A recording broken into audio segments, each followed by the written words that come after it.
Aku dapat promosi besar dan harus pindah keluar kota, meninggalkan rumah mewahku kosong. Tapi baru seminggu pindah, aku melihat unggahan adik iparku. Rumah ini dijual 7 miliar segera. Lalu ibu mertuaku menelepon. Kami akan jual rumahmu untuk biaya nikah adik iparmu. Anggap itu balas budimu. Puncaknya, suamiku mengirim pesan, biarkan saja, jangan egois. Mereka pikir aku akan diam dan pasrah. Tapi yang kulakukan selanjutnya membuat mereka semua menjerit histeris. Sebelum ceritanya dimulai, silakan tulis di kolom komentar dari daerah mana saja teman-teman yang menonton cerita ini. Jangan lupa like dan subscribe agar channel ini bisa semakin berkembang dan bisa mempersembahkan cerita yang lebih menarik lagi.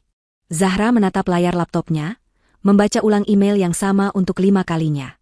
Jantungnya masih berdebar kencang, campuran antara rasa tidak percaya dan bangga yang meluap. Surat keputusan itu tercetak jelas. Ia, Zahra Salsabila, secara resmi dipromosikan menjadi manajer regional baru, mengepalai proyek ekspansi terbesar perusahaan di luar kota. Ini adalah puncak dari kerja kerasnya selama 8 tahun. Sebagai seorang wanita berhijab di industri yang didominasi pria, ia harus bekerja 2 kali lebih keras untuk membuktikan kemampuannya. Dan hari ini, semua itu terbayar lunas. Ia menarik napas panjang, aroma kopi paginya sudah mendingin di meja. Pikirannya langsung tertuju pada Reno, suaminya. Mereka harus pindah. Lebih tepatnya, ia harus pindah. Proyek ini berbasis di kota lain, ribuan kilometer jauhnya, dan akan berlangsung setidaknya 1 tahun. Ini adalah kesempatan emas yang tidak mungkin ia tolak, tapi logistiknya akan rumit. Terutama, soal rumah mereka. Malam itu, ia menyiapkan makan malam istimewa. Reno pulang dengan wajah lelah, tetapi langsung tersenyum melihat hidangan favoritnya tersaji. Ada acara apa ini, sayang? Tanya Reno, melonggarkan dasinya. Zahra tersenyum, memutuskan untuk tidak bertele-tele. Aku dapat kabar baik hari ini. Sangat baik, ujarnya. Ia lalu menjelaskan isi email itu. Tentang promosi, tanggung jawab baru, dan lokasi penempatan di luar kota. Reaksi Reno di luar dugaan. Wajahnya langsung berseri-seri. Ia bangkit dari kursi, memeluk Zahra erat. Zahra, itu luar biasa. Aku tahu kamu bisa. Manajer regional? Aku bangga sekali padamu. Seru Reno, tulus.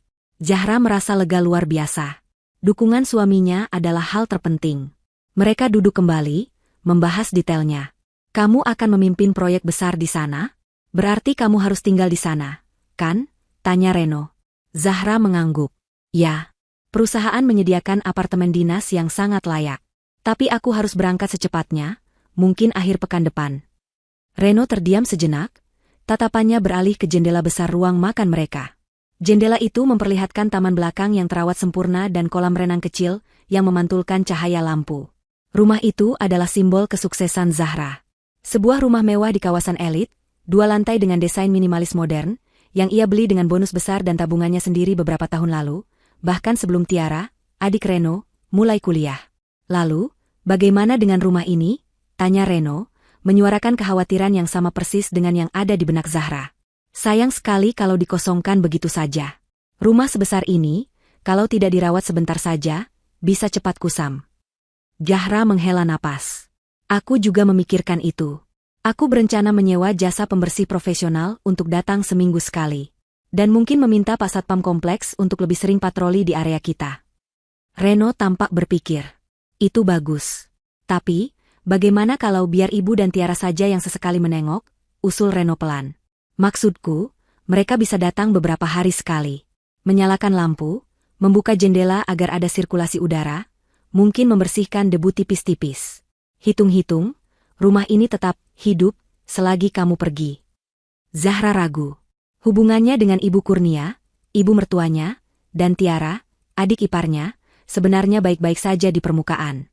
Tapi Zahra tahu betul sifat mereka. Ibu Kurnia selalu mengeluh kekurangan uang, meski Zahra dan Reno rutin memberi bulanan. Tiara, di sisi lain, sedang sibuk mempersiapkan pernikahan yang ia inginkan sangat mewah, dan seringkali menyindir Zahra soal betapa beruntungnya Reno menikah dengan wanita mapan. Mereka sering meminjam mobil Zahra, bahkan memakai beberapa tas bermereknya tanpa izin saat ia tidak di rumah. Apa tidak merepotkan mereka? Tanya Zahra hati-hati. Tentu saja tidak. Reno tertawa. Ibu pasti senang. Daripada di rumah kontrakan mereka yang sumpek, sesekali mereka bisa bersantai di sini. Anggap saja liburan. Tiara juga bisa sekalian mengawasi. Lagi pula, mereka keluarga kita, Zahra. Siapa lagi yang bisa kita percaya selain keluarga sendiri? Logika Reno terdengar masuk akal. Mungkin Zahra saja yang terlalu berburuk sangka. Ini hanya soal menjaga rumah agar tidak kosong melompong. Baiklah kalau begitu. Tolong kamu bicarakan baik-baik dengan ibu dan Tiara. Ini kunci cadangannya, kata Zahra, menyerahkan satu set kunci rumah yang tergantung di dekat dapur. Pastikan mereka tahu ini hanya untuk mengecek, bukan untuk ditinggali. Pasti, sayang. Kamu tenang saja. Fokus saja pada pekerjaan barumu. Aku urus sisanya di sini, janji Reno, menggenggam tangan Zahra erat. Sisa minggu itu berlalu dalam kesibukan luar biasa. Zahra mengemasi barang-barangnya, melakukan serah terima pekerjaan di kantor lama, dan memberi arahan terakhir kepada asisten rumah tangga yang terpaksa ia rumahkan sementara. Reno sangat membantu, mengurus segala keperluan logistik kepindahan Zahra. Tepat sehari sebelum keberangkatan, ponsel Zahra berdering. Nama, Ibu Kurnia, muncul di layar. Halo, Ibu. Ada apa? Sapa Zahra ramah, sambil melipat pakaian terakhir ke dalam koper. Oh, tidak apa-apa, Zahra. Suara Ibu Kurnia terdengar aneh, sedikit terlalu manis. Ibu dengar dari Reno kamu jadi pindah besok. Ya? Wah, selamat ya, enduk. Sukses selalu. Iya, Bu. Terima kasih doanya. Maaf belum sempat mampir pamitan, jadwal pada sekali. Tidak apa-apa, Ibu mengerti. Orang sibuk, kata Ibu Kurnia. Ada jeda sejenak. Ibu cuma mau memastikan. Jadi, rumah itu benar-benar akan kosong total, ya? Maksud Ibu, tidak ada asisten rumah tangga atau siapapun yang menginap, kan? Zahra sedikit mengernyit. Pertanyaan itu terasa janggal. Iya, Bu. Kosong total. Makanya saya titip Reno untuk minta tolong Ibu dan Tiara sesekali menengok. Oh, tentu. Pasti. Itu sudah kewajiban kami, menjaga aset keluarga, sahut Ibu Kurnia cepat, mungkin terlalu cepat. Ya sudah, kalau begitu. Hati-hati di kota baru. Jangan lupakan kami di sini. Panggilan ditutup. Zahra terdiam sejenak. Ada firasat tidak enak yang melintas di benaknya. Menjaga aset keluarga? Rumah ini asetnya, bukan aset keluarga Reno. Ah, mungkin ia salah dengar.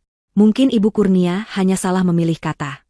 Zahra menggelengkan kepala, mengusir pikiran negatif itu. Ia harus fokus. Hari besar menantinya. Keesokan harinya, Reno mengantarnya ke bandara. Perpisahan mereka hangat.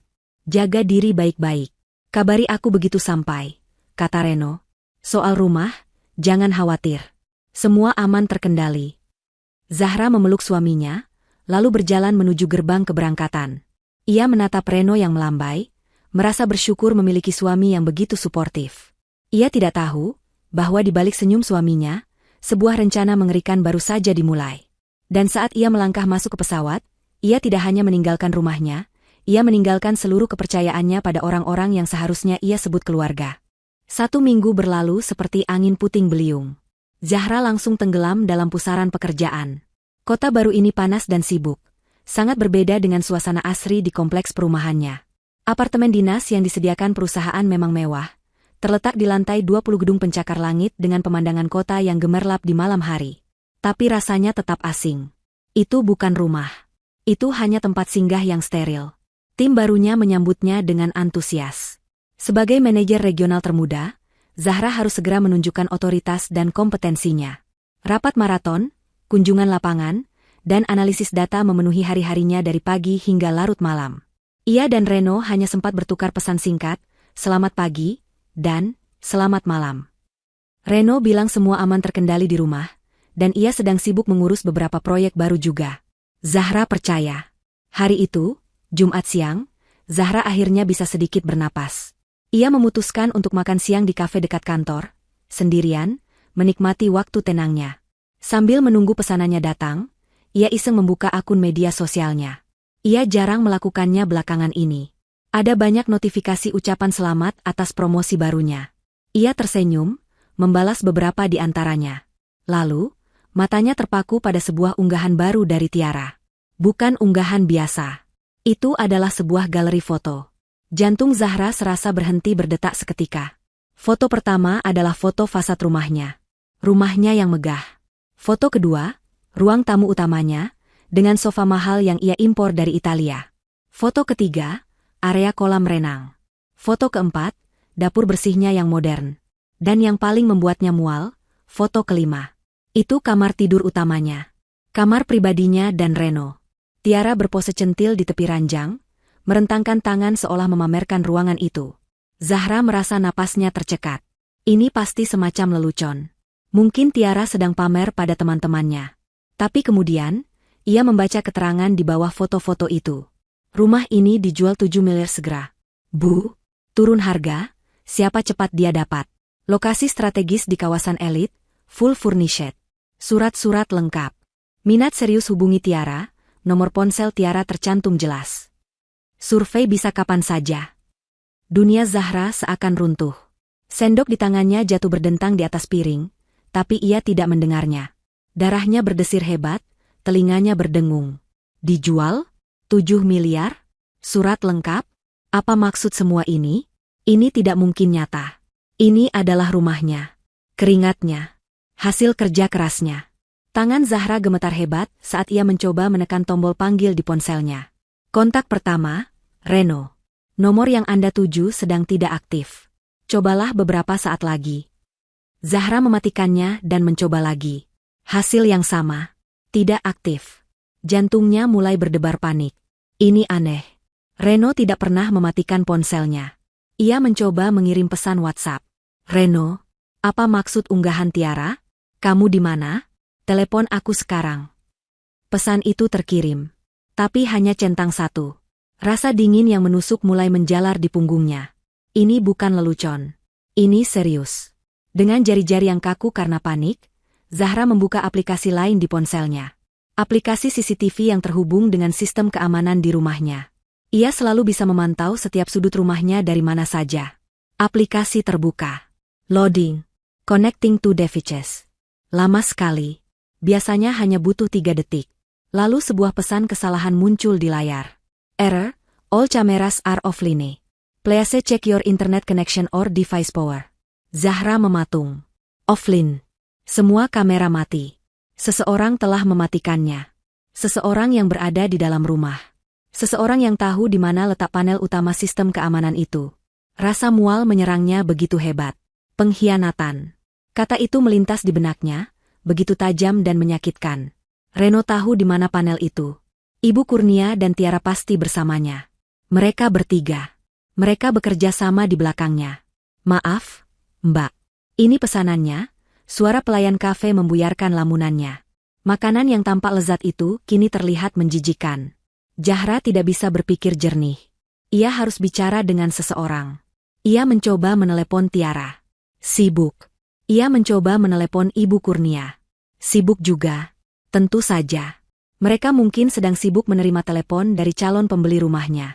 Zahra bangkit, meninggalkan makan siangnya begitu saja. Ia kembali ke kantornya, berjalan seperti robot. Rekan-rekannya menyapa, tapi ia tidak menjawab. Ia masuk ke ruangannya, mengunci pintu. Ia butuh berpikir. Apa yang harus ia lakukan? Terbang pulang? Tapi Reno tidak bisa dihubungi. Apa yang akan ia hadapi di sana? Tepat saat kepanikan itu mencapai puncaknya, ponselnya berdering. Nama yang paling tidak ingin ia lihat, namun paling ia tunggu, muncul di layar. Ibu Kurnia. Napas Zahra tercekat.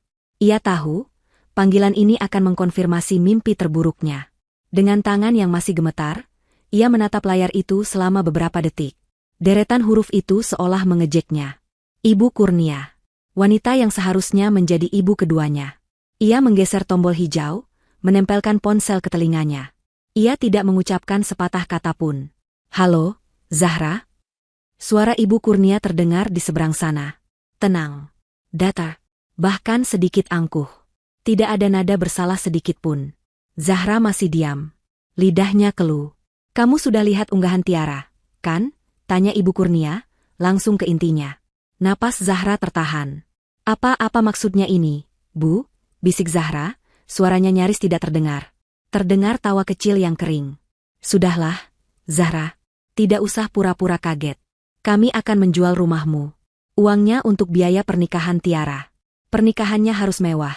Kamu tahu sendiri kan, calon suaminya bukan orang sembarangan. Anggap saja itu sebagai balas budimu padaku dan Reno selama ini. Kamu sudah sukses sekarang. Sudah jadi manajer, punya apartemen baru. Rumah satu itu tidak ada artinya. Kan? Balas budi? Balas budi untuk apa? Selama ini Zahra yang menanggung sebagian besar pengeluaran rumah tangga, membiayai liburan mereka, bahkan membayar cicilan mobil Reno. Tapi itu rumah saya, Bu. Itu atas nama saya, kata Zahra, berusaha menjaga suaranya agar tidak pecah. Dengar, Zahra, nada suara Ibu Kurnia berubah menjadi tajam dan dingin. Reno itu anakku satu-satunya. Apa yang milikmu, otomatis jadi milik dia. Dan apa yang milik dia, adalah milik ibunya juga. Kamu tidak berhak melarang kami. Kami butuh uang ini. Tepat saat itu, sebuah notifikasi pesan masuk muncul di layar ponsel Zahra. Dari Reno. Jantungnya berdebar sedikit, berharap ini semua salah paham. Berharap Reno akan membelanya. Ia membuka pesan itu sambil tetap mendengarkan ocehan Ibu Kurnia. Pesan dari Reno singkat saja, Zahra, biarkan saja rumah itu dijual. Ibu dan Tiara benar-benar butuh uangnya.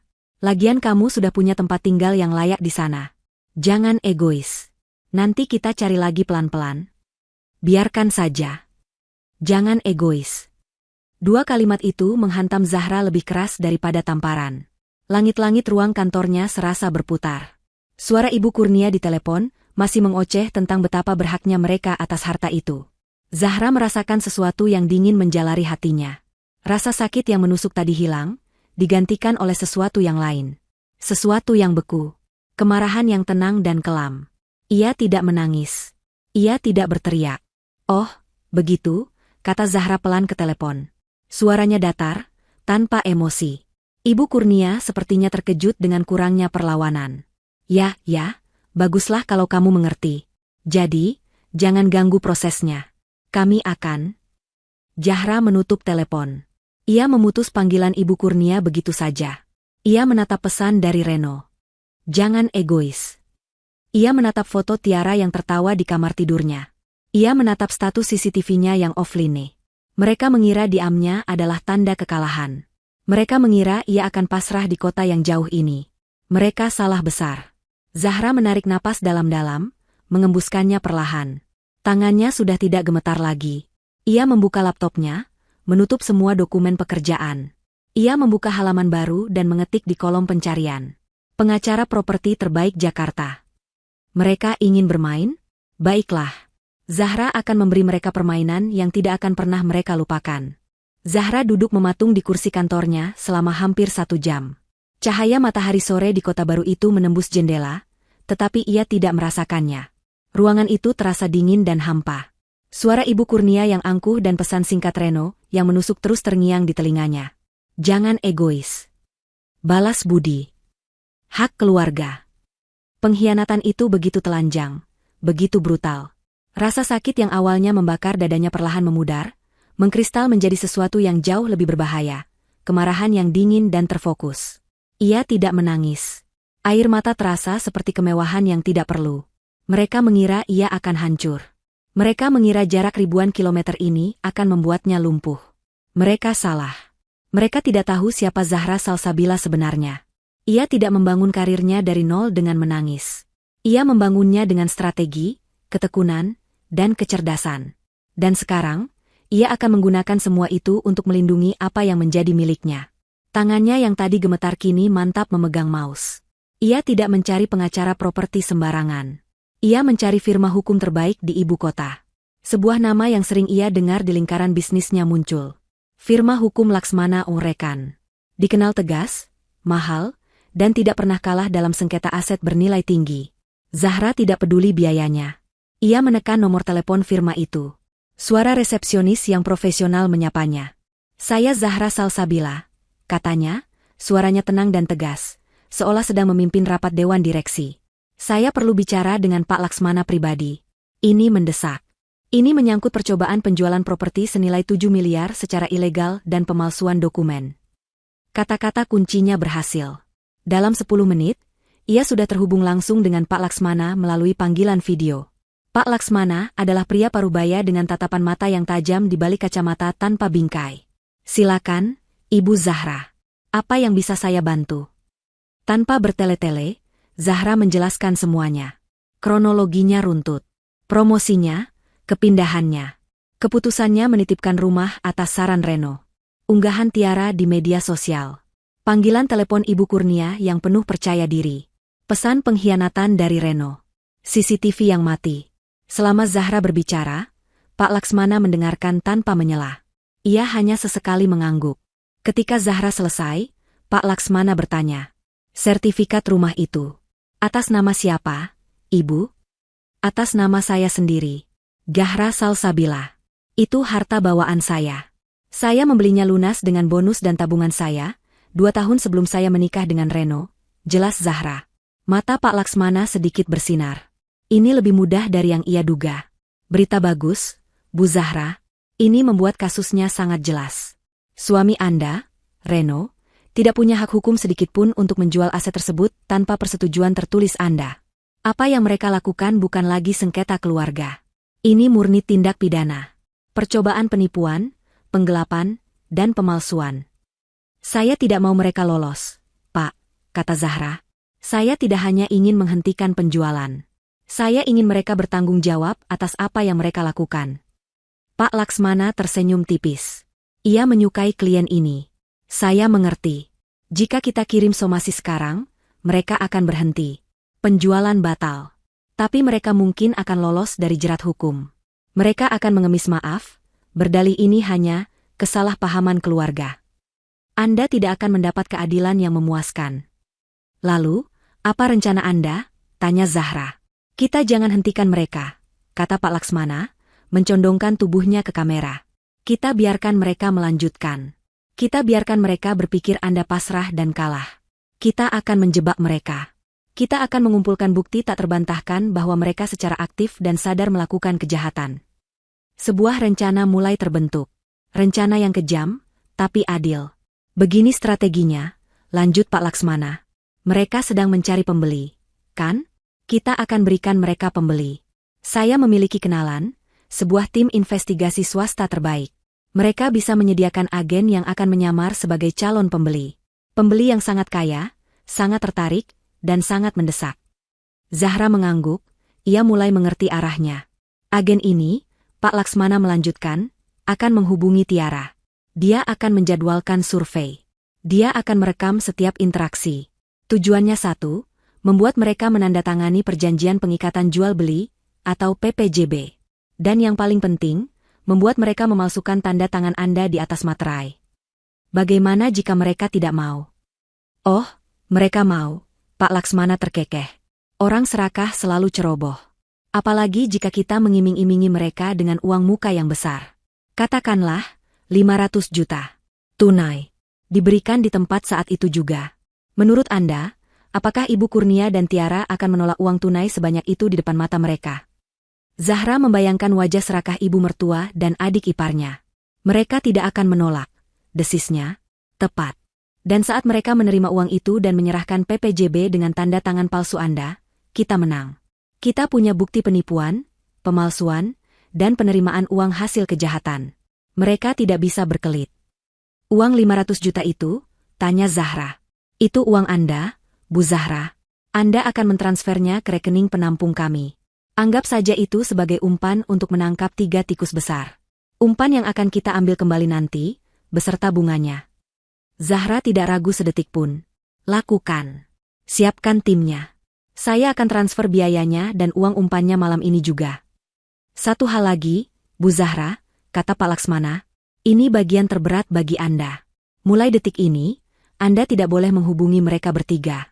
Tidak Reno, tidak Ibu Kurnia, tidak Tiara. Jika mereka menelepon atau mengirim pesan, abaikan. Anda harus terlihat hancur, kalah, dan depresi. Biarkan mereka merasa di atas angin. Bisakah Anda melakukannya? Zahra menatap pantulan dirinya di layar laptop yang gelap. Wajah wanita yang lelah, tapi dengan mata yang menyala karena tekad. Saya bisa. Lakukan apapun yang harus dilakukan. Setelah panggilan berakhir, Zahra langsung bergerak. Ia mentransfer sejumlah besar uang, menyapu bersih sebagian tabungan daruratnya. Ia tidak peduli. Ini bukan lagi soal uang, ini soal harga diri. Hari-hari berikutnya, Zahra menjalani hidupnya di kota baru dengan intensitas yang berbeda. Ia bekerja gila-gilaan. Tim barunya melihat seorang manajer yang sangat fokus, efisien, dan sedikit menakutkan. Rapat yang ia pimpin selalu padat dan langsung ke intinya. Ia tidak punya waktu untuk basa-basi. Energi kemarahannya ia salurkan seluruhnya ke dalam pekerjaan, menghasilkan performa yang brilian. Di malam hari, ia akan menerima laporan dari tim investigasi. Mereka sudah menciptakan persona, seorang wanita pengusaha sukses dari Surabaya bernama Ibu Diana, yang mencari rumah di Jakarta untuk investasi cepat. Tim juga telah merancang alat perekam tersembunyi yang akan dipakai saat survei. Reno dan keluarganya berkali-kali mencoba menghubunginya. Telepon dari Ibu Kurnia. Pesan dari Tiara yang menanyakan, "Mbak, jadikan rumahnya dijual? Ada yang minat nih." Dan pesan-pesan dari Reno, yang awalnya sok prihatin, "Kamu baik-baik saja, sayang? Kok nggak balas?"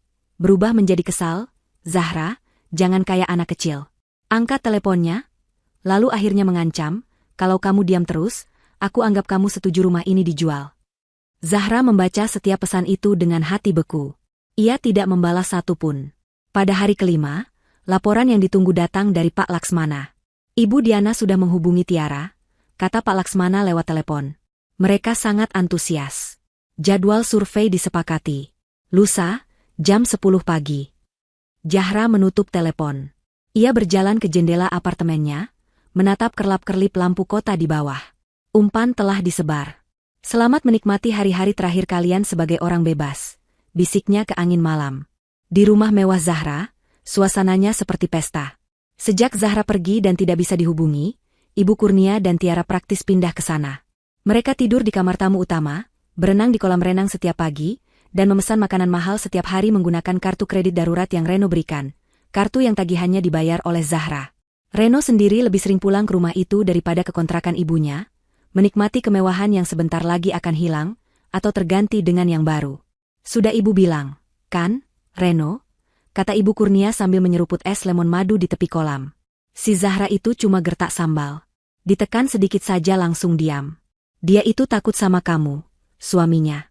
Apalagi sekarang dia sibuk di kota baru, mana sempat dia mengurus rumah ini." Reno tampak ragu.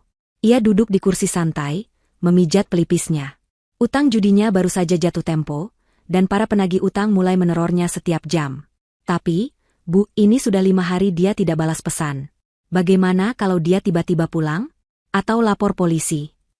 "Lapor polisi apa?" Tiara menyahut dari ujung kolam, sambil mengambil swafoto dengan pose angkuh. "Lapor kalau suaminya jual rumah? Ya tidak bisa.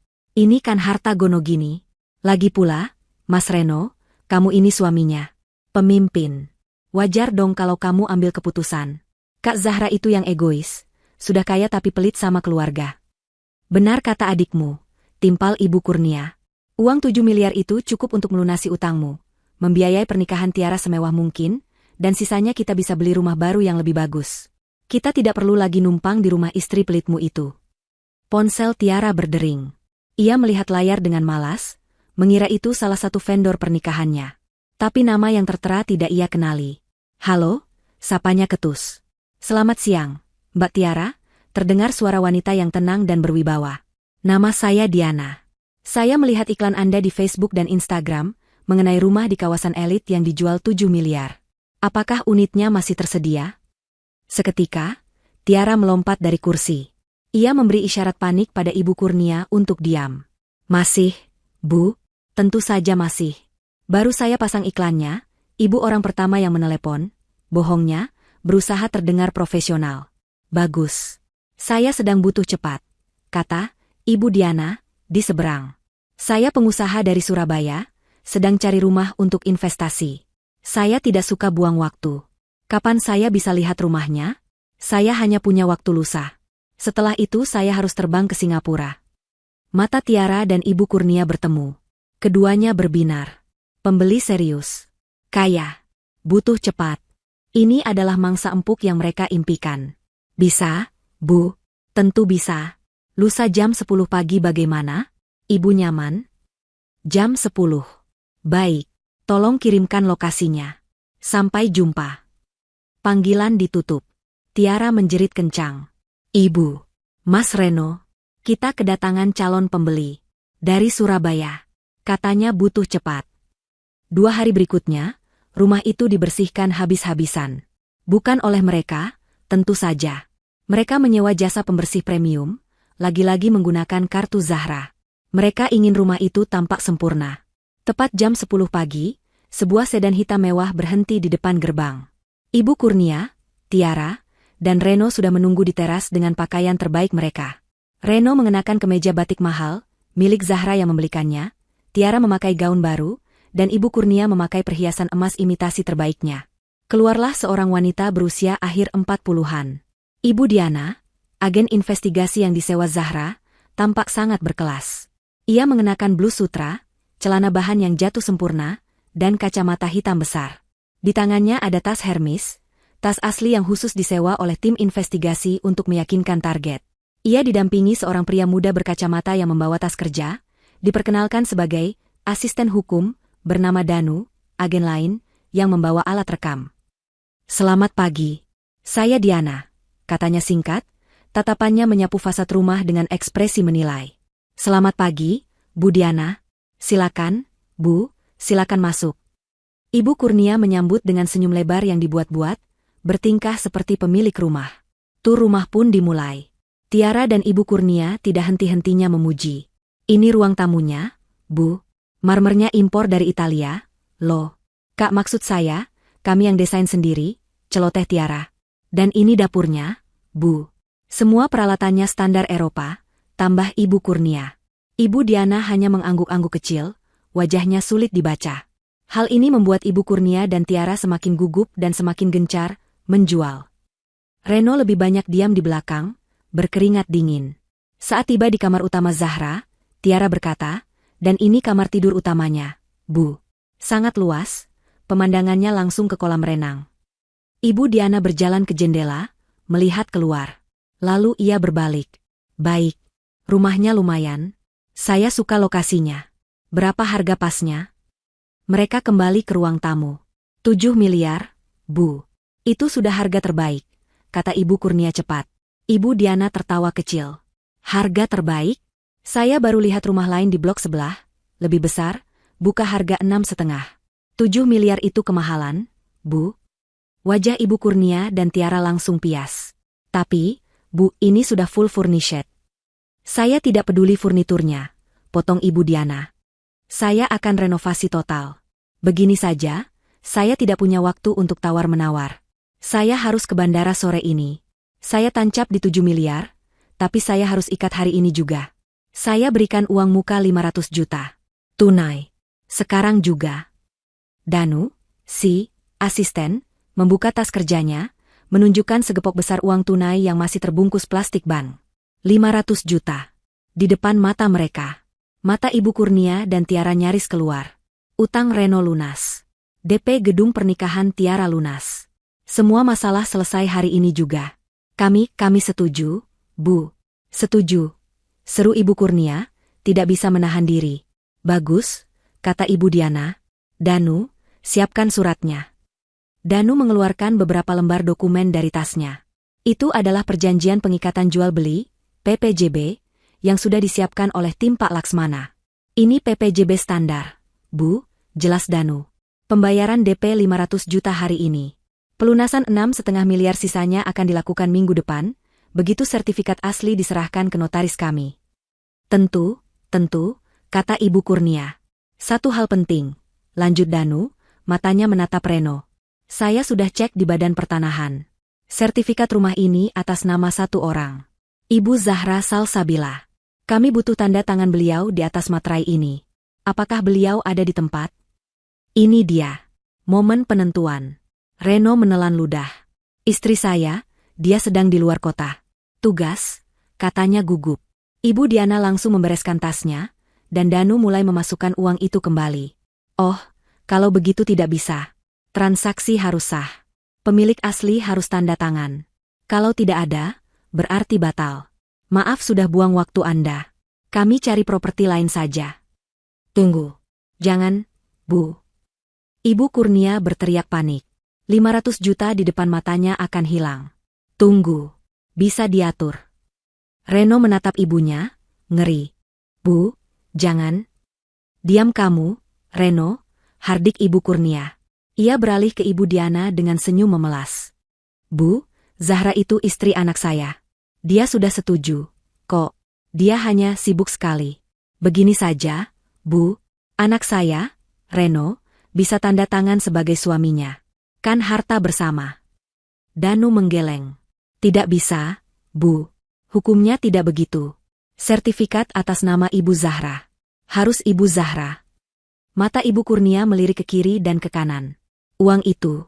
Pernikahan Tiara. Utang Reno. Keserakahan mengalahkan akal sehatnya. Gampang, katanya tiba-tiba. Saya ibunya. Tanda tangan saya mirip sekali dengan Zahra. Biar saya yang tanda tangan. Toh dia sudah setuju. Ini cuma formalitas. Kan, Bu? Yang penting uangnya lunas. Ibu Diana dan Danu saling berpandangan, seolah ragu. Ini adalah akting terbaik mereka. Itu pemalsuan, Bu. Risikonya besar di pihak ibu, kata Danu pelan, seolah memperingatkan. Tidak apa-apa. Saya yang tanggung jawab. Anggap saja saya mewakili anak saya. Sini, mana pulpennya? Kata Ibu Kurnia tidak sabar. Danu meletakkan dokumen itu di meja, lengkap dengan 6 buah materai.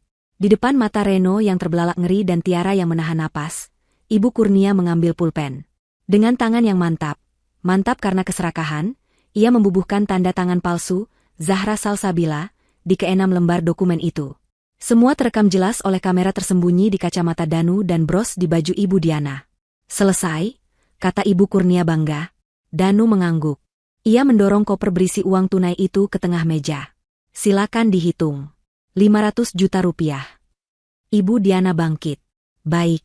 Senang berbisnis dengan Anda.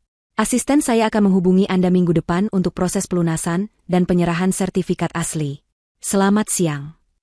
Keduanya berjalan keluar dengan tenang, meninggalkan 3 orang yang terpaku menatap tumpukan uang di meja. Begitu suara mobil Ibu Diana menjauh, jeritan histeris Tiara memecah kesunyian.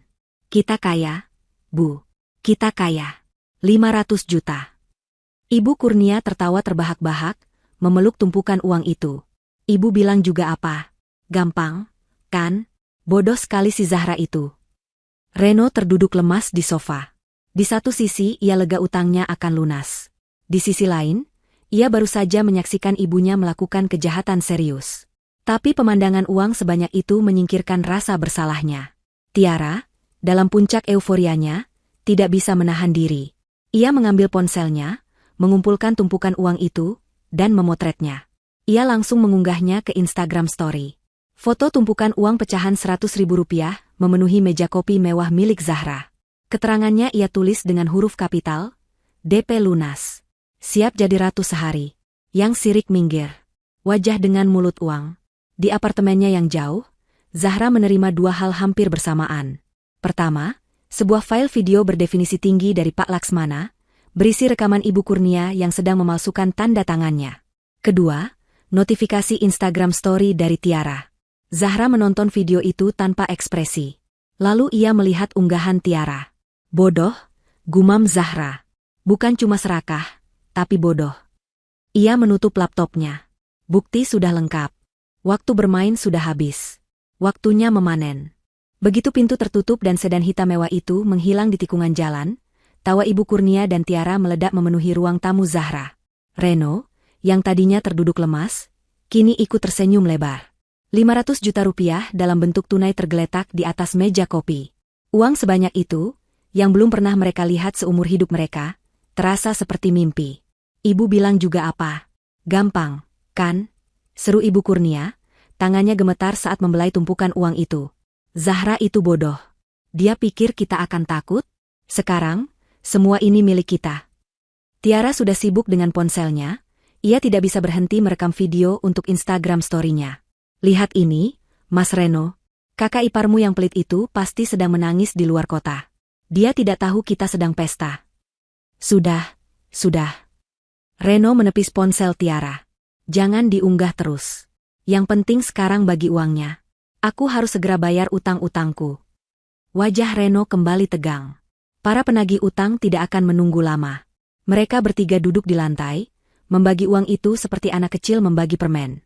200 juta untuk utang Mas Reno, kata Tiara, mendorong tumpukan besar ke arah kakaknya. 200 juta untuk DP gedung dan semua keperluan pernikahanku. Dan 100 juta ini untuk ibu. Cukup, kan, Bu? Ibu Kurnia mencibir. 100 juta? Kamu pikir pernikahanmu itu urusanmu sendiri?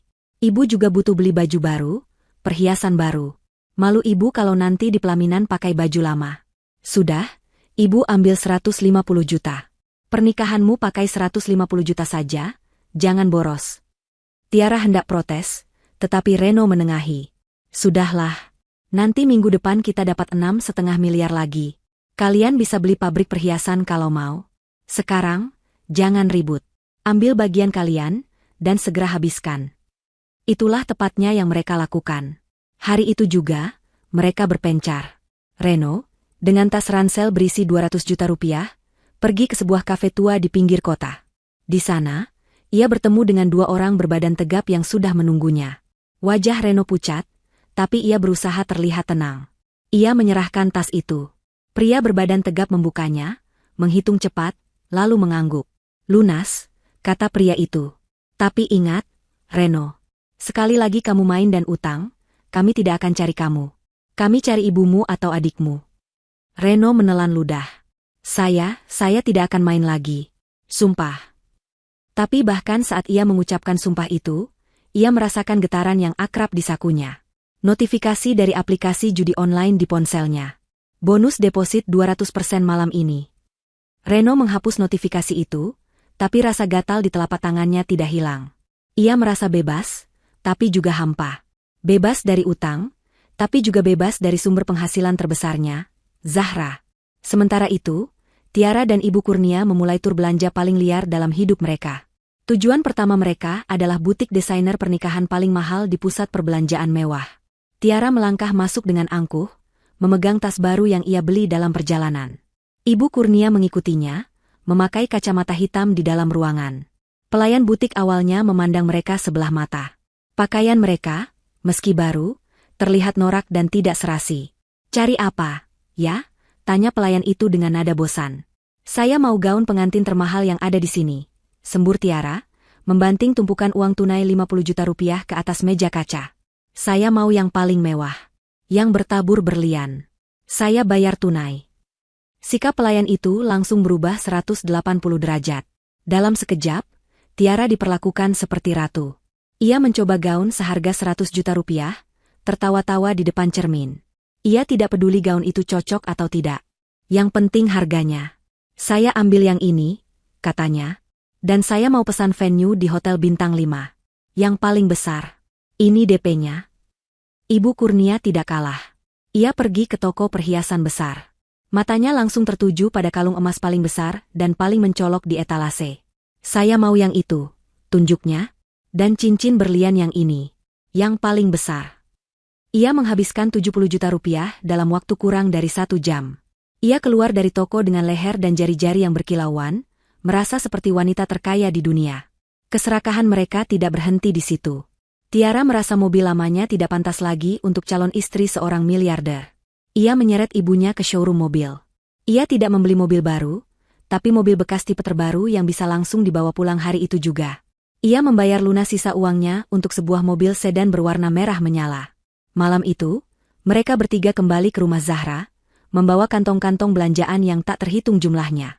Mereka memesan makanan paling mahal, makan di ruang makan mewah Zahra, dan tertawa terbahak-bahak, menceritakan betapa bodohnya para pelayan toko yang tadinya meremehkan mereka. Uang 500 juta itu ludes dalam waktu kurang dari 8 jam. Apa yang mereka tidak sadari adalah, setiap langkah mereka hari itu telah diawasi. Tim investigasi yang disewa Zahra tidak hanya berhenti setelah mendapatkan tanda tangan palsu. Mereka ditugaskan untuk mengawasi penggunaan uang haram itu.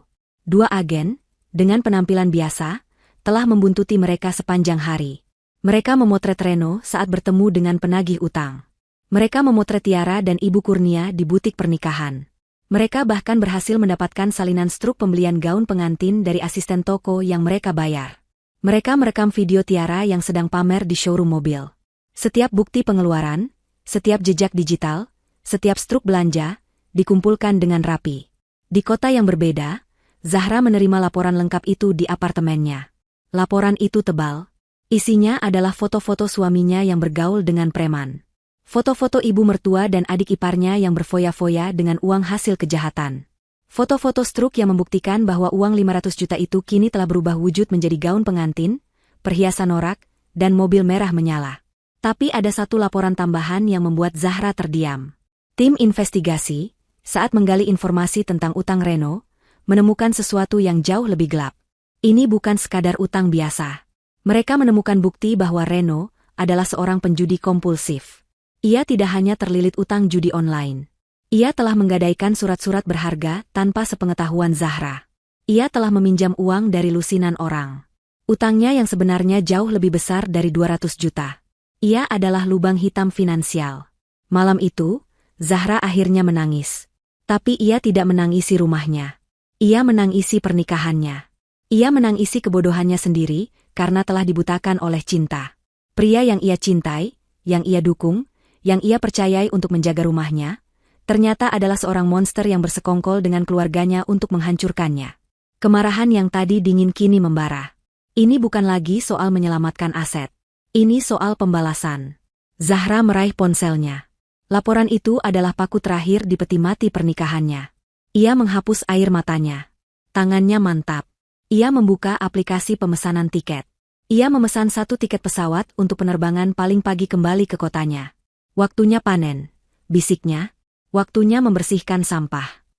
1 minggu telah berlalu sejak foya-foya besar itu. Sisa-sisa kemewahan 500 juta rupiah mulai memudar. Uang tunai sudah habis. Gaun pengantin Tiara masih terbungkus di lemari. Mobil merahnya sudah mulai baret, karena ia tidak bisa menyetir dengan baik. Ibu Kurnia sudah bosan dengan perhiasan barunya. Dan yang terpenting, tagihan-tagihan baru mulai berdatangan. Vendor pernikahan Tiara menagih sisa pembayaran. Dan Reno, ia kembali terjerat utang. Kecanduan judinya tidak bisa berhenti. Rasa gatal itu kembali, dan ia kalah besar. Mereka bertiga kini duduk di ruang tamu Zahra, merasa cemas. Rumah itu mulai terasa seperti penjara mewah. Mereka miskin di tengah kemewahan. Mereka butuh sisa uang 6,5 miliar itu. Dan mereka butuh sekarang. Kenapa Ibu Diana ini tidak ada kabar? Keluh Tiara, mondar-mandir. Katanya minggu depan. Ini sudah lewat seminggu. Apa kita ditipu? Ditipu bagaimana? Bentak Ibu Kurnia. Kita yang dapat 500 juta. Dia yang rugi kalau tidak jadi beli. Sabar sedikit. Orang kaya memang begitu, sibuk. Saat itulah ponsel Tiara berdering. Nama, Ibu Diana, tertera di layar. Tiara langsung menyambar ponselnya. Halo, Ibu Diana. Selamat siang, Bu. Apa kabar? Suaranya dibuat seramah mungkin. Siang, Tiara. Suara Ibu Diana terdengar dingin dan profesional. Saya baru mendarat dari Singapura. Saya tidak mau berlama-lama. Saya mau proses pelunasan dilakukan hari ini juga. Tim hukum dan notaris saya sudah siap. Bisa kita bertemu di rumah itu jam 3 sore ini? Bisa. Tentu bisa, Bu. Jam 3 kami siap. Seru Tiara, nyaris melompat kegirangan. Ia menutup telepon dan menjerit. Ibu. Mas Reno. Dia datang. Jam 3 ini kita jadi miliarder. Seketika, rumah itu kembali riuh. Mereka bertiga berlarian. Reno buru-buru mandi dan memakai kemeja batik terbaiknya lagi. Tiara memoles riasan tebal di wajahnya, menyemprotkan parfum Zahra ke seluruh tubuhnya. Ibu Kurnia mengenakan kalung emas barunya yang besar, siap menyambut status barunya. Mereka saling memuji, membayangkan apa yang akan mereka beli dengan uang 6,5 miliar. Aku akan beli apartemen sendiri, yang lebih mewah dari punya Zahra, kata Tiara. Ibu akan keliling dunia, ke Paris, kata Ibu Kurnia. Aku akan lunasi semua utangku. Dan memulai bisnis, kata Reno, mencoba meyakinkan dirinya sendiri. Pukul 3:15, tim Ibu Diana tiba. Kali ini, rombongannya lebih besar. Ada Ibu Diana, tetap dengan penampilan elegannya. Ada Danu, si asisten hukum. Dan ada satu pria lagi, lebih tua, berwajah sangat serius, membawa tas kulit besar. Selamat sore, sapa Ibu Diana. Ini Pak Hermawan, notaris yang akan mengurus akta jual beli atau AJB kita hari ini. Ibu Kurnia, Tiara, dan Reno menyalami mereka dengan senyum lebar, mempersilakan mereka duduk di ruang tamu. Suasana begitu tegang, penuh antisipasi. Pak Hermawan Sang, notaris, membuka tasnya. Ia mengeluarkan tumpukan dokumen tebal.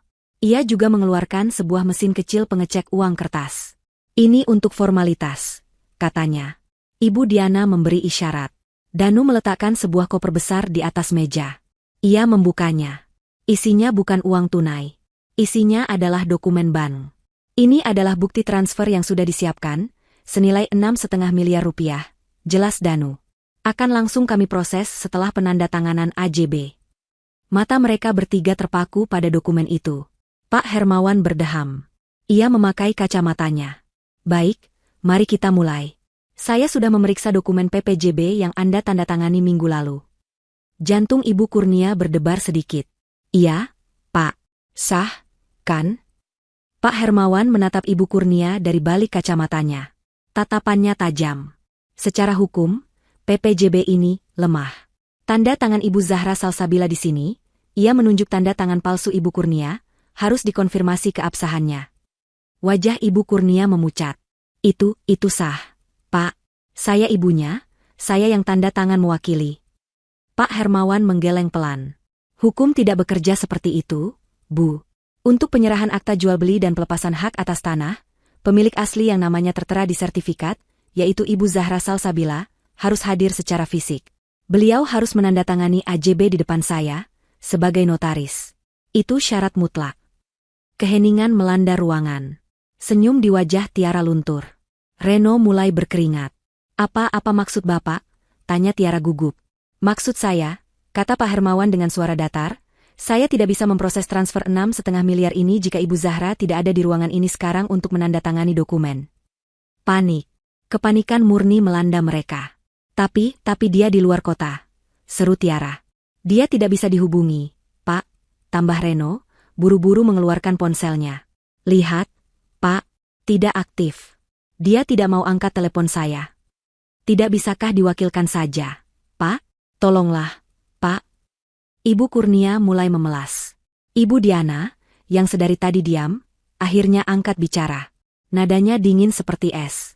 Pak Hermawan, saya tidak suka bisnis yang berbelit-belit. Saya sudah siapkan uang. Jika pemiliknya tidak bisa dihadirkan, berarti transaksi ini batal. Batal.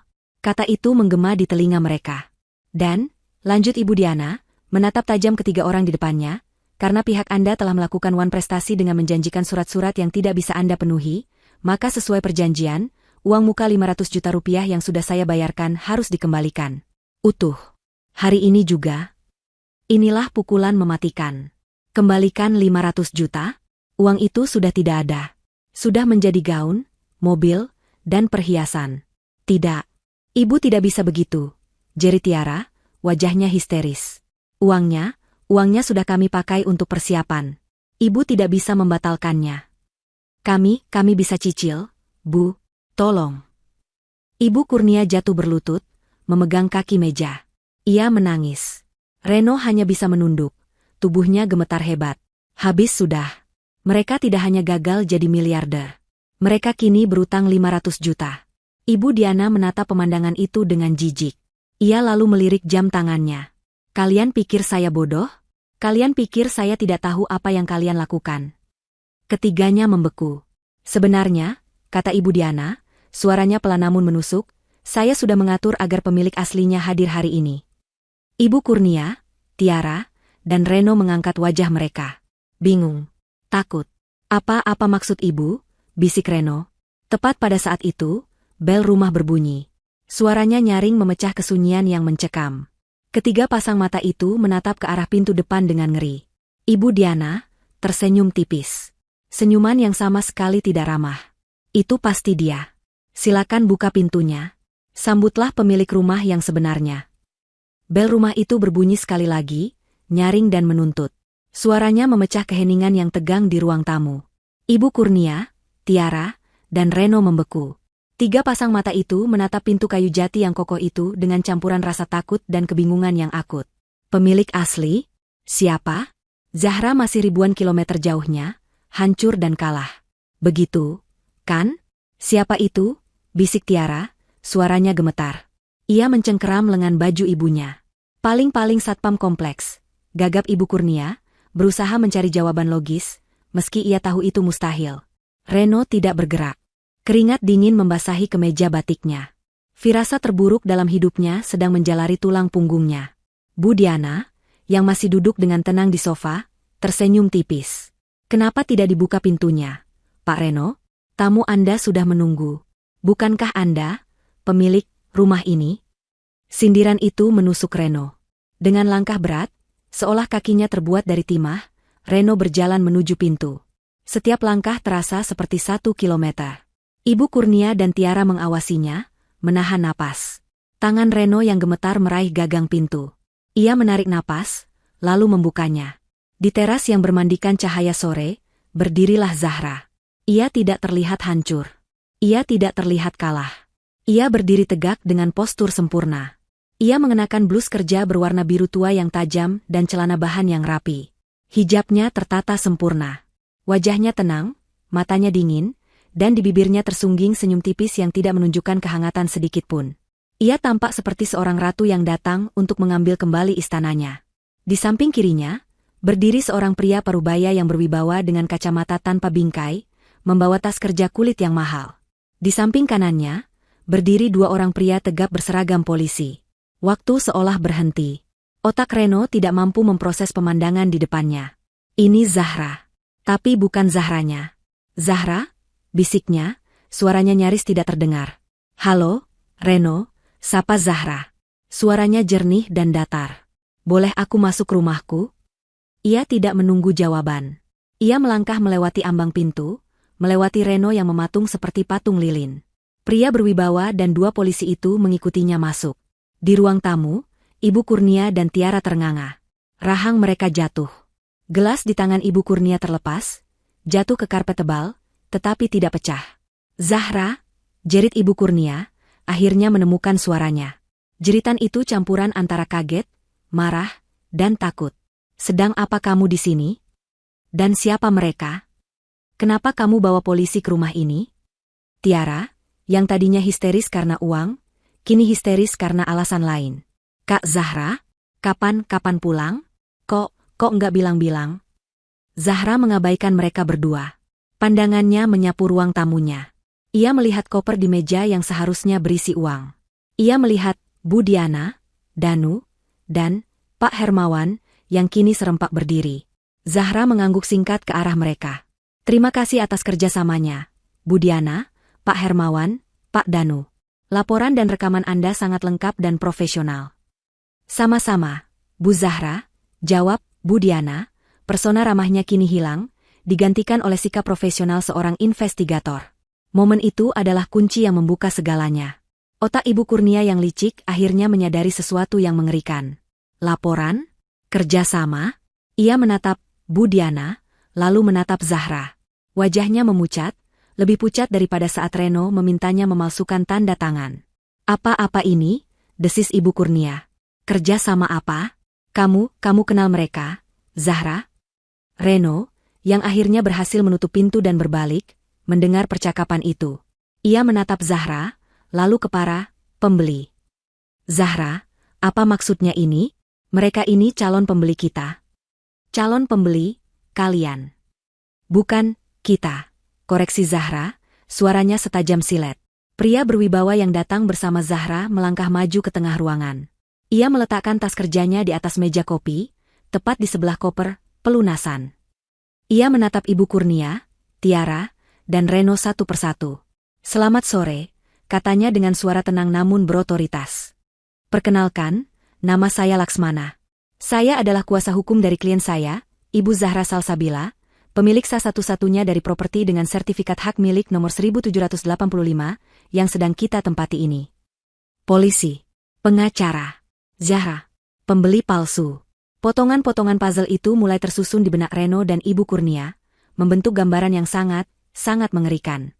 Pengacara? Ulang Tiara, suaranya mencicit ketakutan. Buat apa pakai pengacara? Ini kan cuma masalah keluarga, Kak. Pak Laksmana tersenyum dingin. Masalah keluarga, katamu? Mari kita lihat. Ia mengambil lembaran dokumen PPJB yang tadi tergeletak di meja, yang ditandatangani oleh Ibu Kurnia. Ia mengangkatnya tinggi-tinggi. Ini, katanya, adalah perjanjian pengikatan jual-beli atas properti klien saya. Dibuat tanpa izin, tanpa sepengetahuan, dan tanpa persetujuan klien saya. Itu bohong, potong Ibu Kurnia, mencoba mengumpulkan sisa-sisa keberaniannya. Ia beralih ke mode menyerang, satu-satunya cara yang ia tahu untuk membela diri. Zahra sudah setuju. Dia diam saja waktu kami telepon. Reno ini suaminya, dia berhak. Kami keluarganya. Hak suami? Pak Laksmana menaikkan alisnya. Rumah ini adalah harta bawaan Ibu Zahra, dibeli lunas sebelum pernikahan. Saudara Reno tidak memiliki hak 1 sentimeter pun atas tanah ini. Dan Anda, ia menunjuk langsung ke wajah Ibu Kurnia, Anda siapa? Saya ibunya. Ibu mertuanya. Bukan pemilik, kata Pak Laksmana tegas. Dan Anda, ia menunjuk dokumen di tangannya, telah melakukan ini. Ia menunjukkan halaman terakhir, di mana 6 tanda tangan palsu, Zahra Salsabila, tertera di atas materai. Anda, kata Pak Laksmana, suaranya bergema di ruangan yang hening itu, telah melakukan tindak pidana pemalsuan dokumen otentik. Di atas materai. Dengan ancaman hukuman 6 tahun penjara. 6 tahun penjara. Kata-kata itu menghantam Ibu Kurnia seperti kereta barang. Ia terhuyung mundur, seolah baru saja ditinju. Tidak, itu bohong. Kamu bohong. Saya tidak berbohong, Bu, kata Pak Laksmana. Saya tidak perlu berbohong. Karena kami punya buktinya. Zahra, yang sedari tadi dia mengamati, akhirnya angkat bicara. Ia menatap Ibu Kurnia dengan tatapan yang belum pernah dilihat wanita tua itu sebelumnya. Tatapan penuh rasa jijik. Ibu pikir, kata Zahra pelan, saya akan diam saja di luar kota dan menangis? Ibu pikir saya bodoh? Ibu salah besar. Pak Laksmana tersenyum puas. Dan ini, katanya, baru permulaan dari berita buruk untuk kalian bertiga. Ruang tamu yang mewah itu kini terasa seperti ruang interogasi. Setiap jalan keluar tertutup. 2 polisi berdiri diam di dekat pintu, postur mereka tegas, tangan mereka berada di dekat pinggang, mengawasi setiap gerakan. Wajah Ibu Kurnia, Tiara, dan Reno sudah berubah dari pucat menjadi keabu-abuan. Mereka seperti terdakwa yang menunggu vonis. Berita buruk apa lagi? Desis Ibu Kurnia, suaranya serak. Ia masih berusaha terlihat tegar, meski kakinya gemetaran hebat. Kamu mau memenjarakan ibumu sendiri, Reno? Lihat istrimu ini, tega dia.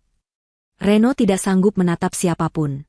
Ia hanya menunduk, menatap karpet mahal yang dibeli Zahra.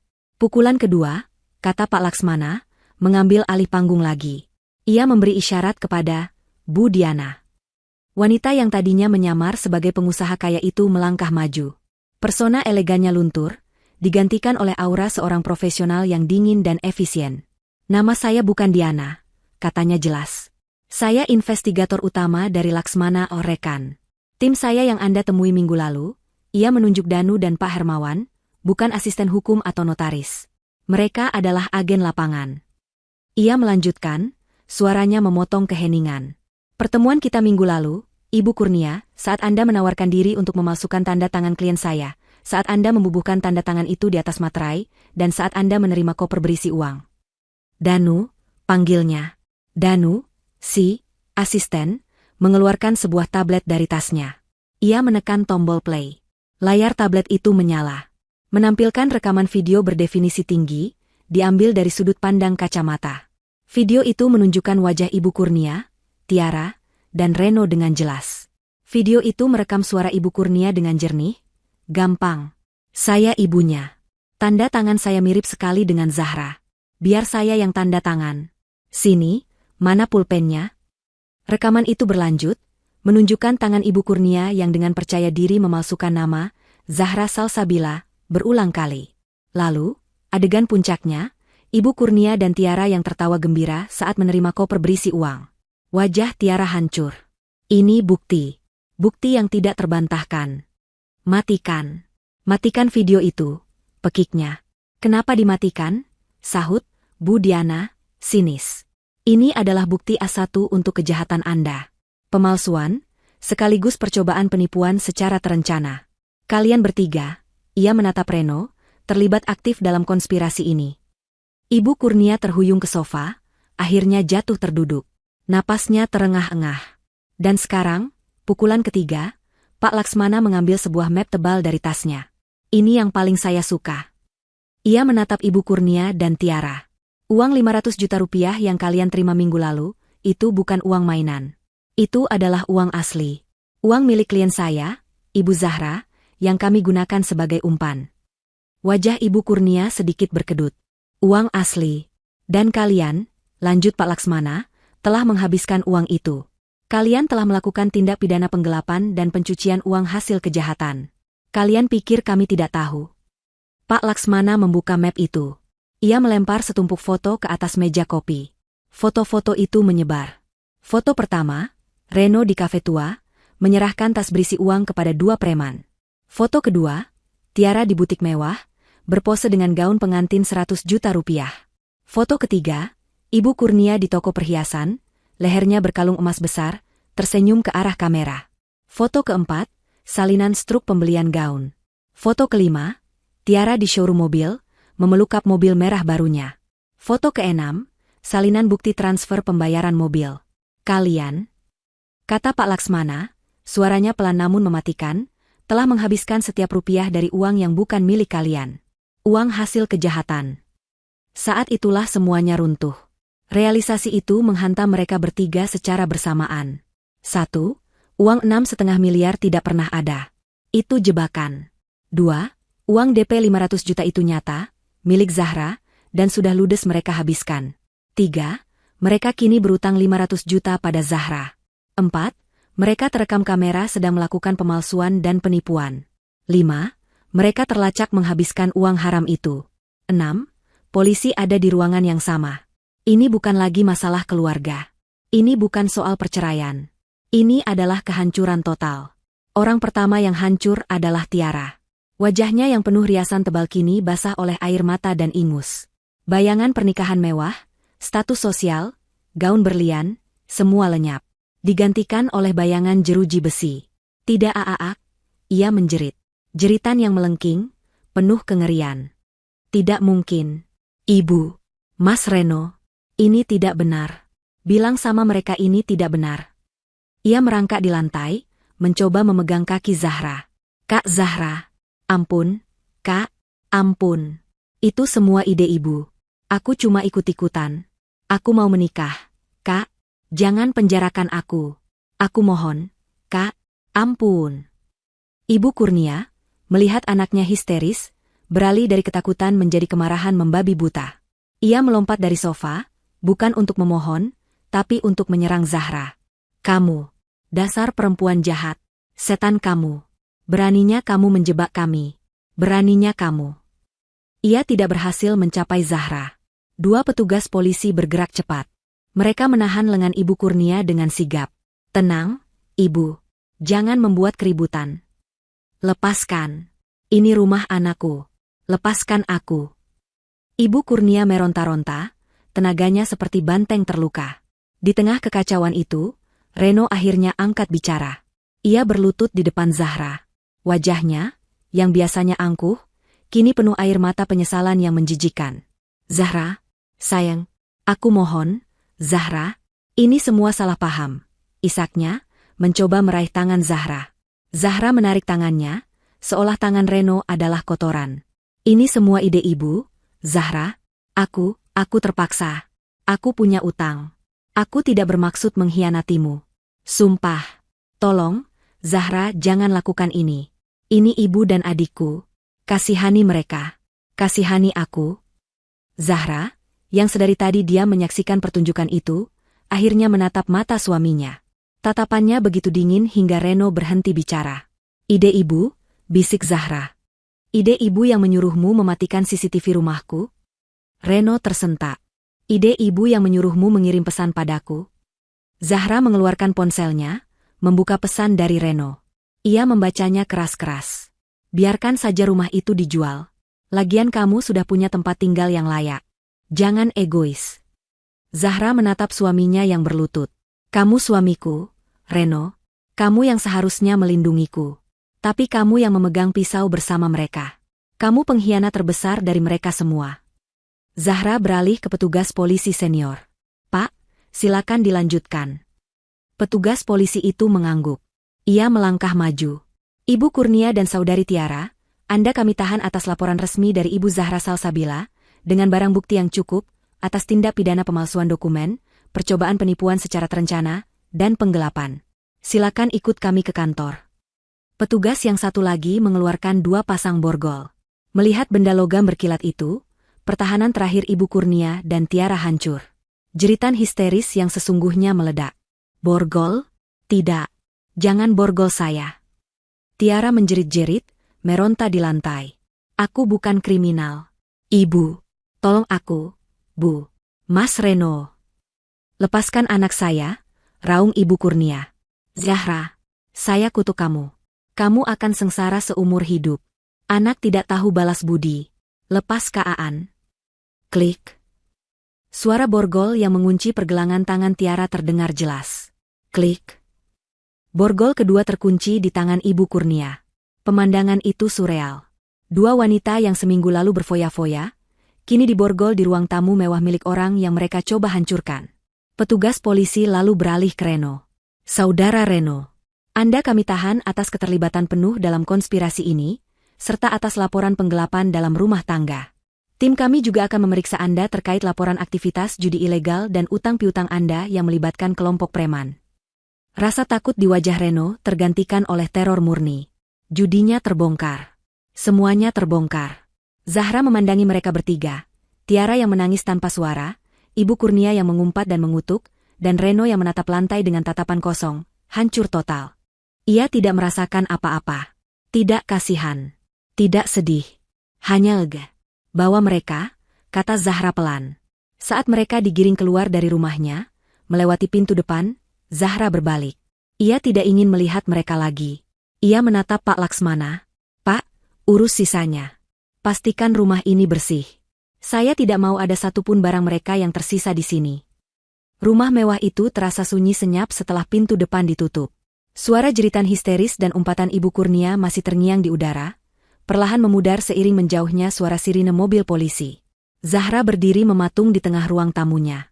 Pak Laksmana, Ibu Diana, dan timnya sedang membereskan peralatan mereka dengan efisien. Karpet yang tadi basah oleh air mata Tiara dan tumpahan minuman Ibu Kurnia, menjadi satu-satunya saksi bisu dari drama yang baru saja berakhir. Zahra merasa lelah yang menusuk sampai ke tulang. Bagaimana selanjutnya, Pak? Tanya Zahra pelan, suaranya serak. Pak Laksmana menutup tas kerjanya. Selanjutnya, Ibu Zahra, kita biarkan proses hukum berjalan. Mereka bertiga akan ditahan di kantor polisi malam ini untuk pemeriksaan lebih lanjut. Dengan bukti yang kita miliki, video pemalsuan, rekaman audio, saksi dari tim saya, dan jejak digital pengeluaran uang 500 juta itu, posisi mereka sangat lemah. Mereka tidak bisa berkelit. Lalu uang saya? Yang 500 juta itu. Kita akan urus bersamaan. Jelas Pak Laksmana. Saya akan mengajukan tuntutan pidana atas penipuan, pemalsuan, dan penggelapan. Sekaligus, saya akan mengajukan gugatan perdata untuk pengembalian kerugian material senilai 500 juta rupiah. Kita akan sita semua aset mereka. Aset apa? Mereka tidak punya apa-apa, kata Zahra pahit. Mereka punya gaun pengantin seharga 100 juta. Mereka punya perhiasan baru puluhan juta. Dan mereka punya mobil sedan merah baru. Pak Laksmana tersenyum tipis. Semua itu dibeli dengan uang Anda. Polisi akan menyitanya sebagai barang bukti tindak pidana pencucian uang. Nilainya mungkin tidak akan menutupi 500 juta, tapi itu akan jadi awal. Sisanya, kita akan kejar. Rumah kontrakan mereka, isinya akan kita lelang. Jika mereka punya tabungan, kita bekukan. Jika mereka punya aset lain, sekecil apapun, kita ambil. Mereka akan jatuh miskin, Bu Zahra. Semiskin-miskinnya. Zahra mengangguk. Keadilan. Bukan hanya penjara, tapi keadilan finansial. Berita itu menyebar lebih cepat daripada api. Penangkapan 3 orang di kawasan perumahan elit dengan tuduhan penipuan properti menjadi berita hangat di grup WhatsApp kompleks. Tetangga yang tadinya hanya berani mengintip dari balik tirai, kini keluar, berbisik-bisik, menatap rumah Zahra dengan rasa ingin tahu dan ngeri. Mereka melihat Tiara yang histeris dan Ibu Kurnia, yang mengumpat diseret masuk ke mobil polisi. Walk of Shame, itu disaksikan banyak mata. Reputasi keluarga Reno hancur dalam sekejap. Bagi Tiara, ini adalah kiamat. Berita penangkapannya sampai ke telinga keluarga calon suaminya, bahkan sebelum malam tiba. Calon suaminya, seorang anak pengusaha yang selama ini dibanggakan Tiara, berasal dari keluarga yang sangat menjaga nama baik. Mereka tidak butuh waktu lama untuk bereaksi. Keesokan paginya, saat Tiara masih meringkuk di sel tahanan yang dingin dan bau, menang isi nasibnya, sebuah pengumuman resmi dirilis oleh keluarga calon suaminya. Pengumuman itu dipasang di koran lokal dan disebar ke seluruh lingkaran sosial mereka. Dengan berat hati, kami mengumumkan pembatalan rencana pernikahan antara putra kami dengan saudari Tiara, dikarenakan adanya fakta-fakta hukum yang baru terungkap yang tidak sejalan dengan nilai-nilai keluarga kami. Singkat, dingin, dan brutal. Tiara tidak hanya kehilangan pernikahannya. Ia kehilangan kehormatannya. Ia dipermalukan di depan umum oleh keluarga yang mati-matian ingin ia masuki. Vendor-vendor pernikahan yang sudah ia bayar DP-nya, menggunakan uang Zahra, langsung membatalkan kontrak. Gaun pengantin 100 juta itu disita polisi bahkan sebelum sempat ia pakai di altar. Impiannya menjadi ratu sehari, berubah menjadi mimpi buruk sebagai penipu sehari. Bagi Ibu Kurnia, kejatuhannya lebih senyap namun sama dalamnya. Teman-teman arisannya menjauh.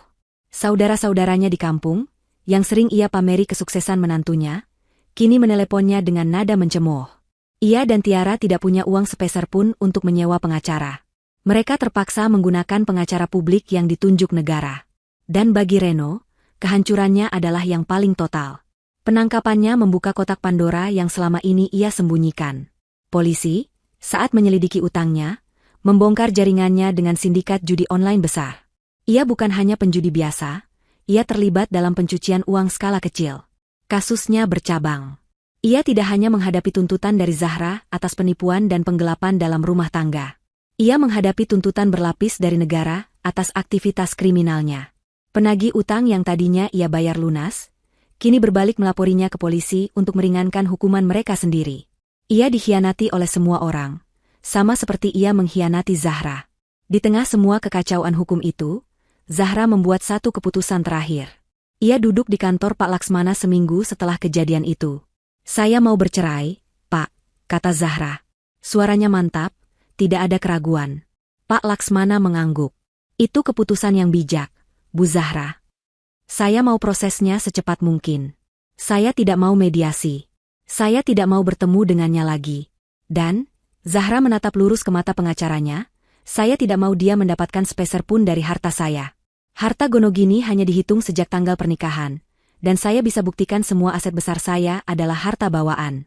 Saya mau dia keluar dari hidup saya tanpa membawa apa-apa selain pakaian yang menempel di badannya saat ditangkap." "Akan saya urus, Bu," kata Pak Laksmana. "Kita akan ajukan gugatan cerai dengan alasan pengkhianatan dan tindak pidana yang merugikan pasangan. Hakim akan mengabulkannya dengan mudah." Malam itu, Zahra kembali ke rumah mewahnya. Ia menyewa jasa pembersih profesional, bukan untuk membersihkan debu, tapi untuk membersihkan jejak.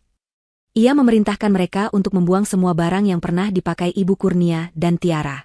Spray di kamar tamu, piring yang mereka gunakan, bahkan sabun di kamar mandi. Ia ingin rumah itu steril. Namun, saat ia berdiri sendirian di ruang tamu yang kini bersih dan senyap itu, ia merasa hampa. Rumah itu indah, tapi kenangannya sudah ternoda. Pengkhianatan Reno, tawa serakah Ibu Kurnia, dan jeritan histeris Tiara seolah menempel di dinding. Rumah ini bukan lagi simbol kesuksesan. Rumah ini adalah monumen pengkhianatan. Zahra menatap kolam renang yang berkilauan di luar. Ia tahu apa yang harus ia lakukan. Ia tidak akan tinggal di sini lagi. Ia mengambil ponselnya, bukan untuk menelepon polisi atau pengacara. Ia menelepon seorang agen properti ternama. "Selamat malam," katanya. "Saya Zahra Salsabila. Saya ingin menjual rumah saya di kawasan elit." "Ya, yang itu. Berapa penawaran tertinggi yang bisa saya dapatkan? Saya mau prosesnya cepat." Keputusan Zahra untuk menjual rumah itu adalah keputusan terbaik yang pernah ia buat. Agen properti yang ia hubungi, seorang wanita profesional yang efisien, bergerak cepat. Rumah Zahra, dengan lokasinya yang prima dan interior yang terawat baik, setelah dibersihkan secara menyeluruh, adalah properti panas. Dalam waktu kurang dari 2 minggu, rumah itu resmi terjual. Ironisnya, rumah itu laku seharga 7,5 miliar rupiah, 500 juta lebih tinggi dari harga yang dipatok Tiara. Uang itu masuk seluruhnya ke rekening pribadi Zahra. Proses hukum sementara itu berjalan tanpa hambatan. Persidangannya menjadi tontonan kecil yang menyedihkan. Ibu Kurnia dan Tiara, yang kini mengenakan seragam tahanan berwarna oranye, tampak kuyu dan jauh lebih tua. Di depan hakim, dihadapkan dengan bukti video pemalsuan tanda tangan dan rekaman suara yang jernih, mereka tidak bisa membantah. Pengacara mereka hanya bisa menyarankan agar mereka mengaku bersalah dan memohon keringanan hukuman. Mereka berdua divonis bersalah. Untuk menghindari hukuman penjara maksimal 6 tahun, mereka menyetujui kesepakatan. Mereka harus mengembalikan penuh uang 500 juta rupiah kepada Zahra. Untuk melakukannya, mereka terpaksa menjual satu-satunya aset berharga yang mereka miliki, sebidang tanah warisan kecil di kampung halaman Ibu Kurnia. Tanah itu dijual paksa dengan harga murah. Hasil penjualannya, ditambah dengan lelang isi kontrakan mereka dan mobil merah Tiara yang telah disita, akhirnya cukup untuk menutupi utang 500 juta itu. Mereka lolos dari hukuman penjara yang panjang, namun harus menjalani hukuman kurungan selama 1 tahun 8 bulan, dipotong masa tahanan. Nasib Reno jauh lebih buruk. Kasusnya berlapis-lapis. Pengkhianatannya pada Zahra hanyalah puncak gunung es. Pengadilan membuktikan keterlibatannya dalam sindikat judi dan pencucian uang. Gugatan cerai Zahra dikabulkan hakim tanpa perlawanan. Reno divonis bersalah atas semua tuduhan. Hakim menjatuhkan hukuman penjara selama 10 tahun. Ia kehilangan istri, keluarga, kebebasan, dan masa depannya dalam satu pukulan telak. Beberapa tahun kemudian, di sebuah sudut kota yang padat dan kumuh, di sebuah kamar kontrakan petak berukuran 3 kali 3 meter, pemandangan yang menyedihkan terlihat. Dindingnya berjamur dan catnya mengelupas. Hanya ada satu kipas angin kecil yang berputar lesu di atas kasur tipis. Di sanalah Ibu Kurnia dan Tiara tinggal setelah bebas dari penjara. Mereka berdua tampak mengerikan. Ibu Kurnia, yang dulu gemuk dan angkuh, kini kurus kering dan selalu terlihat marah. Tiara, yang dulu centil dan bangga akan kecantikannya, kini kusam, dengan garis-garis pahit di wajahnya. Mereka tidak bisa mendapatkan pekerjaan yang layak, karena status mereka sebagai mantan narapidana. Mereka bertahan hidup dengan bekerja serabutan, mencuci piring di warteg. Mereka tidak lagi tertawa bersama. Mereka menghabiskan sisa hari mereka dengan saling menyalahkan. Ini semua gara-gara kamu, desis Ibu Kurnia sambil mengaduk mie instan. Kalau saja kamu tidak gila mau menikah mewah, kita tidak akan seperti ini. Salah ibu, balas Tiara, suaranya melengking. Ibu yang serakah. Ibu yang bodoh mau memalsukan tanda tangan Zahra. Kalau saja ibu lebih pintar sedikit, kita pasti sudah kaya raya. Pertengkaran itu adalah rutinitas harian mereka. Mereka terjebak dalam lingkaran kebencian dan kemiskinan yang mereka ciptakan sendiri. Itu adalah karma mereka yang sesungguhnya. Hidup selamanya dalam penyesalan, saling membenci satu sama lain, di dalam penjara kemiskinan yang mereka bangun sendiri. Jauh dari mereka, di kota baru yang ramai, di sebuah distrik bisnis yang prestisius, pemandangan yang sama sekali berbeda terhampar. Zahra Salsabila tidak lagi bekerja di perusahaan lamanya. Setelah insiden itu, ia menyadari satu hal, ia tidak ingin lagi bekerja untuk orang lain. Ia ingin membangun sesuatu yang murni miliknya, yang tidak bisa direbut oleh siapapun. Dengan modal besar dari hasil penjualan rumahnya, ditambah tabungannya yang melimpah, ia mengambil langkah berani. Ia mengundurkan diri dari jabatannya sebagai manajer regional dan mendirikan perusahaannya sendiri. Salsabila Consulting Group, sebuah firma konsultan bisnis yang berfokus pada strategi ekspansi pasar, bidang yang ia kuasai. Kini, ia bukan lagi seorang manajer. Ia adalah CEO. Kantornya menempati satu lantai penuh di gedung pencakar langit, dengan dinding kaca yang memperlihatkan pemandangan kota. Perusahaannya berkembang pesat, kliennya adalah perusahaan-perusahaan besar.